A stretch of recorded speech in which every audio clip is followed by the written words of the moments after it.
This is Volusia Today, a public information radio program brought to you by the County of Volusia. Here is your host, Kevin Captain.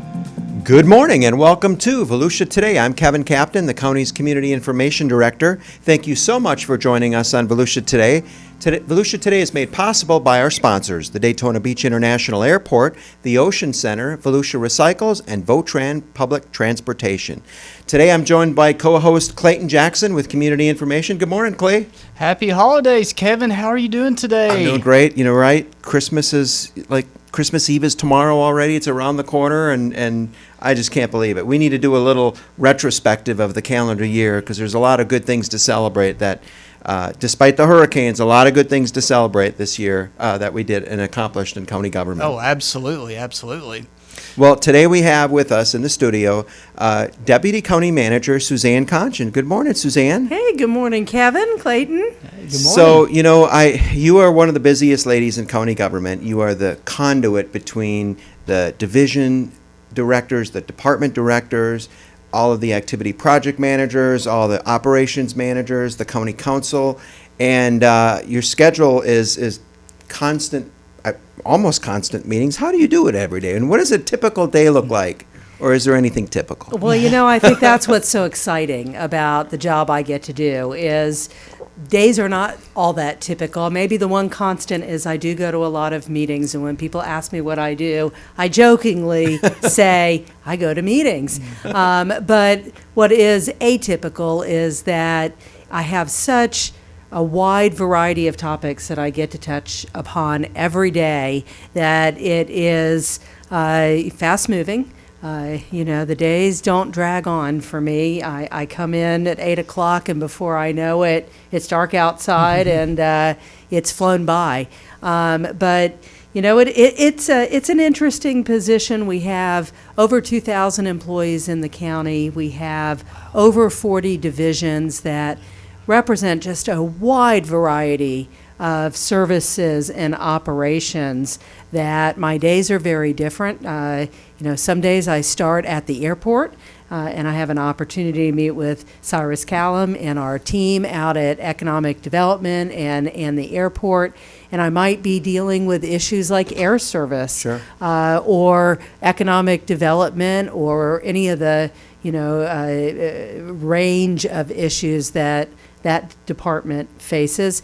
And the next minute, I'll be talking about Sunrail or maybe an issue at our landfill, which is a completely different type of business, or our library system. So what is exciting about my job is the just variety of issues, the 40 different businesses we manage at the county, and try to help really are just excellent leadership team, our directors of all those divisions, keep their operations going smoothly as we can. Really, I couldn't, you know, even begin to do this job if it wasn't for all the talented county employees we have doing those services. I'm just one, you know, cog in that machine. But I'm really in a very lucky place. It's exciting every day. Of course, a big part of my day is to try to keep our leadership, our county council members, and our county manager aware of what they need to be aware of, preparing for our county council meetings, which are every 2 weeks. And while that may not sound like a lot to many listeners, our meetings go all day often. There may be 8, 9, 10 hours of public hearing. And the amount of effort and work that goes to preparing that agenda and those items that are presented, you know, reflect, you know, hundreds, if not thousands of hours of work really in culmination every 2 weeks. So there was a lot of that constant effort to try to make those county council meetings productive, meaningful to the public, of course, meaningful to the elected officials so they can have the right information they need to make policy decisions. And speaking of keeping people informed, we are still in recovery mode from both hurricanes. And you were at the December 1st emergency coastal permitting event. A lot of excellent information was provided there. County representatives, municipalities, multiple state entities, like the Florida Department of Environmental Protection, the Florida Wildlife. Multiple agencies were there. And not everyone may have had the chance to attend that coastal permitting event. Is there anything that you'd like to share to the listeners who may have not been able to attend and that they need to know about regarding going about a permitting process if they live on the coastline? Well, I tell you first, my heart goes out to all of the property owners along the coast that experienced damage in Ian and then took gump punch in Nicole. And the county has been working, day and night and through the weekends for months now, trying to both respond to the emergencies at hand and, of course, the recovery. With respect to the coast and our meeting December 1st and all the activities that have happened since then, I would say this: if there is a coastal property owner who has not yet reached out to the Department of Environmental Protection, it's critically important that they do that. I know most have. I met a lot of property owners December 1st at that meeting who were really engaging for the first time, even though it had been more than a month since Nicole had come through the community. The state, we're very lucky that the governor has put into place multiple emergency final orders. These are actions taken by the governor to fundamentally relax state standards for coastal armoring and coastal protection for private property owners in Volusia County. In fact, at least 2 of those emergency final orders are specifically written for Volusia County ourselves. And it has provided an opportunity for property owners, almost a once-in-a-generation opportunity to seek the permits they need to protect their properties. In fact, on December 1st, earlier in the day, the governor had issued an emergency final order that makes almost the entirety of the Volusia coastline eligible for seawalls, which is it's huge. I don't know, there are no words big enough that I can think of to describe what a game changer that emergency final order was for property owners along the coast. So most important thing, if you haven't done it yet, really is to reach out to the FDEP, and maybe equally important, and I've said this to many dozen property owners I've spoken to personally, hire a coastal engineer. That's really the most helpful advice I could give. Someone who is familiar with the permitting process for coastal improvements and protection, who has worked with that agency. Let them guide you and help you get the permits you need, and that will make all the difference to you long term. Thanks, Suzanne. I mean, that's a great suggestion for those coastal property owners. And, you were talking earlier about all the meetings that you go to, but you're a figure of county government where you're constantly processing information, and from a community information perspective, we have the opportunity to work with you on a daily basis and help push that information out. When it comes to the emergency coastal permitting open house on the 1st, you were instrumental in coordinating the one. I think it was October the 19th, I think, right after Ian. So, I mean, just being able to get out there and be on top of all those initiatives. And if we could just talk on another initiative that's been very, very important this last year and beyond the last year, is affordable housing. It's been a 5-year plan. You were on the panel at our summit that we had earlier, and that's a huge concern right now with inflationary pressures that we're facing and with the cost of homes and everything else. Can you tell us a little bit about the county's initiative? Well, I'm happy to, and affordable housing is an issue I'm passionate about. It's something I've had a chance to work on most of my career here and in other places. Part of our effort that culminated in the housing forum that we had at the Ocean Center was to really devise a plan of action for Volusia County and to try to identify what we can do to make a difference in the lives of our residents who are struggling with affordable housing. The market pressures on housing, both home ownership as well as rental, we all know was exacerbated by the pandemic. Mm-hmm. We weren't sure whether the market was going to crash or increase, and of course we learned rents went up and prices went up as well. So some of the things that the county is working on, and we could have a whole show on affordable housing. We certainly could, because there's a lot of initiatives there. Yeah, but there's two maybe I'll just mention briefly, and one is the idea of creating a community land trust. I know that most listeners wouldn't be familiar. In fact, most of our elected officials and residents who are engaged in our open forum for affordable housing we're learning about community land trusts. That's one method to help provide affordable housing where the local government or a land trust in partnership with the local government will own the real property, the land, under the affordable housing. Whether it's a single family dwelling or a multifamily dwelling, the land gets held in trust so that it doesn't escalate in price. And property owners then own, somewhat like a condominium, their unit.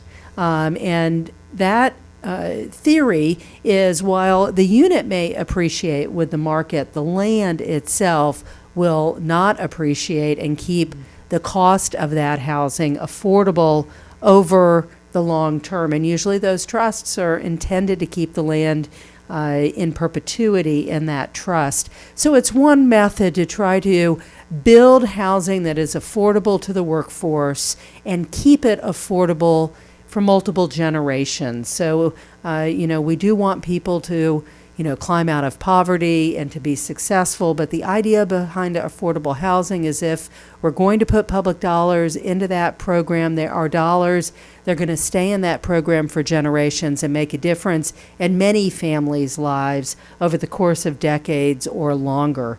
So we are out creating a partnership with community land trusts and trying to start one for the first time in Volusia County. So I'm very excited about that. The other effort I'll just mention, and really with the thanks of our county council, they dedicated $4 million of our ARPA dollars. Those are monies that came to us from the federal government as part of the pandemic relief package. And we're putting it in the rehabilitation of homes owned by residents that are in those low income brackets. One of the very best strategies any affordable housing expert will share is that your number one tool is to keep those units that are affordable, and the one way you lose your stock of affordability is when they deteriorate, and those property owners who are low income can't maintain their homes. They are poor living conditions. They lose their homes, and then they, get back put into the free market at much higher costs. So we are taking $4 million. We're addressing the needs of our rehabilitation, which has been an ongoing program, but one that typically we have a multi-year waiting list for families who are in need to get help for the rehabilitation of their homes. This should allow us to wipe out that list in one fell swoop and try to stabilize those families. That's a great explanation of the community land trust. I understand a whole heck of a lot more now that you've just explained it.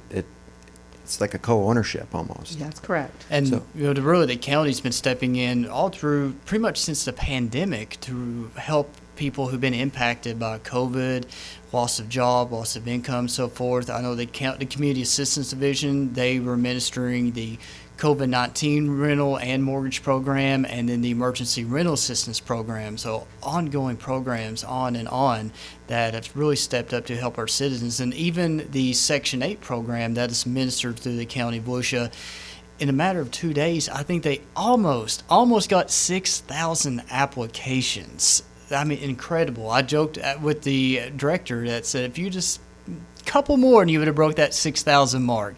So again, there's a lot of initiatives that are offered through the County of Volusia to help our vulnerable and in need citizens as well. And it's an effort we're going to have to continue to work on because, as you just said, we received thousands more applicants than we have Section 8 vouchers to make available, and that's a problem. And unfortunately, it's a problem that, continues to increase with inflation and other real estate market pressures. I hope that evens out here in 2023, and that our efforts will make a difference. I do know that between monies we get from the federal and state government and that we have here locally, we have between $15 and $18 million to invest in different programs to try to make housing costs affordable for those in our community where it is a burden. We're talking with Deputy County Manager Suzanne Konchan on the Volusia Today show. We'll take a quick break and come back and maybe talk a little bit about the success this year with the Ocean Center. Stay with us.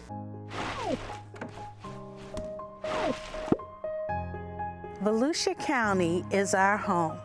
If we don't respect it, who will? Litter is a problem, one that we can solve. But it's going to take all of us working together. So when I see people picking up trash, you know what I think? Matter of fact, what I know is that they care. They know what a clean environment means to our families, to our community, and to our county. Sadly, there are numerous illegal dump sites around Volusia County.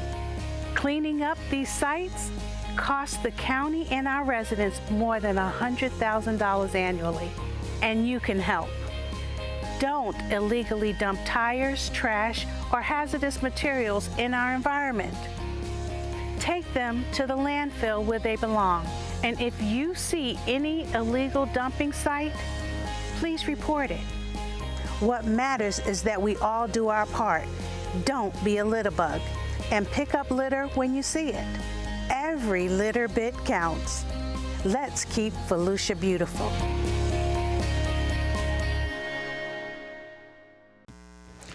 We're back. I'm Clayton Jackson, along with Kevin Captain, and you're listening to Volusia Today, a public information program brought to you by the County of Volusia. And today we have special guest, Deputy County Manager Suzanne Konchan.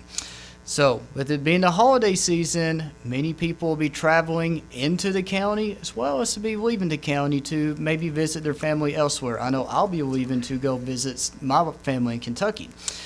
So, a lot of things are happening at the Daytona Beach Airport. So, you want to speak a little bit to that, Suzanne?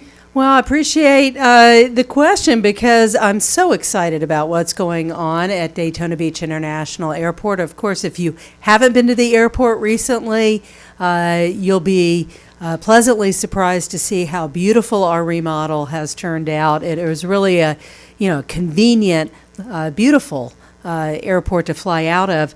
American and Delta Airlines are our anchor commercial airlines here in Volusia County. And, I want to mention we're very lucky. Just last week, on December 17th, American Airlines reinstituted the direct flight to Washington, D.C., and they're going to be continuing that through the holidays and then take a short break during a part of January and be back in February and continue that service throughout the spring. So very exciting based on how many of us use that service. They've talked about extending and making those flights more frequent. Another, excellent opportunity for us is American, whose hub is in Charlotte, has modified the mix of aircraft that they're using to service Daytona Beach to their hub in Charlotte, and they're now flying larger aircraft. They had been flying regional jets, airplanes that basically hold about 90 people. I think we've all been in those small jets. They have now moved to the A320s and the A321s, which all that it's important for us to know is those are larger aircraft. They actually hold between 170 and 200 passengers, depending on which model they're using that day. So we're almost doubling our seat capacity to Charlotte just by the fact that they're flying larger airplanes. And another huge advantage for us as customers is these larger airplanes go to the gates where you're likely to make your connections. If you've ever flown into Charlotte on the smaller airplanes, you're at a far concourse and you have quite a hike to try to catch your connections, sometimes making those connections difficult to make. With these mainline aircraft, they're going to be right in the major gates adjacent to where the other flights are. So it's a real win for us on both sides. And then in April, just a few months out, they are going to begin daily service again to Philadelphia, which is huge for us. And well, gosh, I forgot, but last week they also started back their daily service to Dallas-Fort Worth. So, Wonderful. you know, between Dallas, Philadelphia, Charlotte, and Washington, D.C., American really has been a great partner for us at the airport. You know, we still have our connection to Atlanta through Delta. Everybody in the world goes through Atlanta, and do. you can make a connection to the world. And you know, I wish I could mention some other negotiations I know about, but I can only say that we're in active discussions with at least 2 other major airlines right now that I hope to be making some exciting announcements about here shortly. And that's Everyone awesome. stay tuned. Yeah, that's Yeah. awesome. I see the smile on her face, so that's good news. So certainly great news for the airport. And the Ocean Center also had a successful year this year. It really did, and I'm so proud of Tim Riddle and his team at the Ocean Center. I know as local residents, we don't often see and know what's going on because the Ocean Center is a convention center, right. and our primary purpose is to bring conventions and other group business that are going to use our hotels and restaurants for economic development. That's really our mission at the Ocean Center. And we were one of the few convention centers in the nation that remained open practically throughout the pandemic. Of course, part of it was utilizing it as a logistics center Right. for ourselves, but we really did stay open for business. And as we came out of the pandemic, especially in 2022, we saw not only business return to pre-pandemic levels, but exceed pre-pandemic levels. Both the number of attendees at events and the number of hotel room nights generated by events at the Ocean Center were record-setting in 2022. And what is in the pipeline, reservations and contracts for 2023, looks like 23 will have more than a good chance of eclipsing 2022. And so business is good at the Convention Center, at the Ocean Center, and we're expecting only good things looking forward. That's great. And I've also heard Tim say, and you as well, that it's one of the busiest convention centers in the whole state of Florida. So that's really exciting. For our size, too. Yeah. We're really knocking it out of the park, and we are doing a study right now at the Ocean Center that will help identify our economic impact and tell us how we're doing against our competitors, what we can do even better to make it a more successful convention center. Definitely all good news. We'll take our last break and come back and close Volusia Today with Deputy County Manager Suzanne Konchan. Stay with us.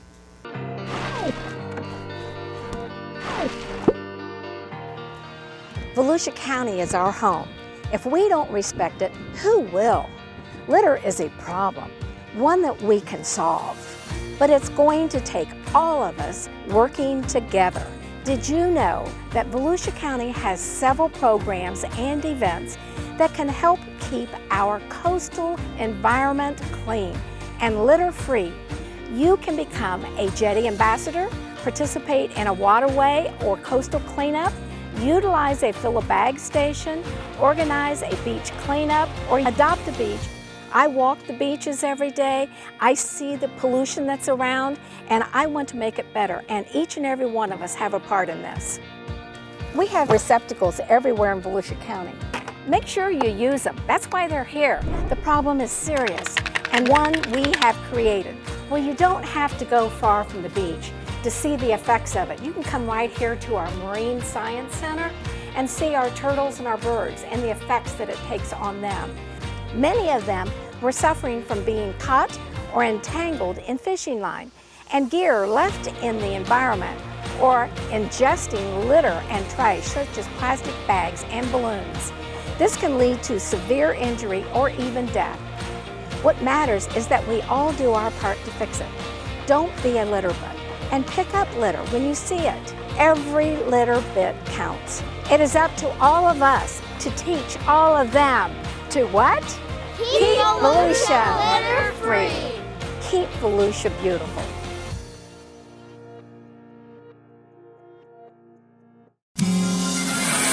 You can access Volusia County Government online at volusia.org. Listen to county council meetings, pay for permits or tags, or search the property appraisers' databases. Volusia.org is your Volusia County Government information resource.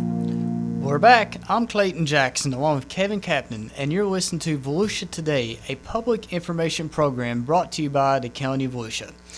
And Suzanne, so kind of piggyback off the Ocean Center with exciting events and so forth, we hear that you like going to concerts. Is that true? I have to admit that is one of my hobbies.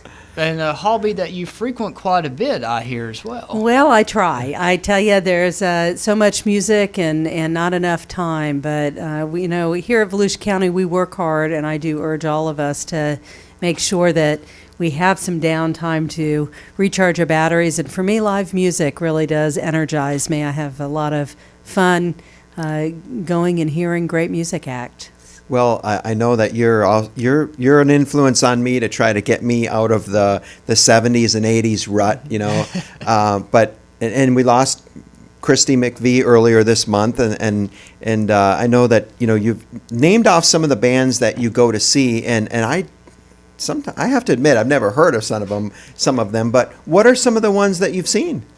Well, 2022 was a pretty good year. I probably saw about 100 acts over different concerts and venues that I went to, and I tell you, I saw some great music. For those who know some of our current rock, I got to see Jack White. I got to see My Morning Jacket. Recently, I got to see really a classic act. I know you know Bonnie Raitt. She was fantastic up at the AMP in St. Augustine. And I guess maybe I'll end with an appropriately named band, given all of our work, Government Mule, which is a great jam band with the fantastic Warren Haynes, and they were great. Oh, that's great. Well, certainly in our last minute here on the show, we thank you for everything that you do in county government. And as we said in the beginning of the show, you're one of the busiest government employees out there. Your day is from dawn to dusk, and thank you for everything that you do and for our residents, certainly. Well, I appreciate you saying that, Kevin, and I wish you all a very Merry Christmas and Happy Holidays and Happy New Year. To you too, and we start a new year with change with some new council members, and it's going to be very exciting. It is. Looking forward to serving with our new officials, and January 5th we'll be, bringing in their oath of office. Look forward to serving. Yeah, that's our first county council meeting, Thursday, January the 5th. They get all sworn in, and we start with change. Change is good. Change is good. Yeah. It's going to be an exciting year. Well, thank you. Deputy County Manager Suzanne Konchan, thank you so much for listening to Volusia Today. With that, take care, stay safe, and help your neighbors.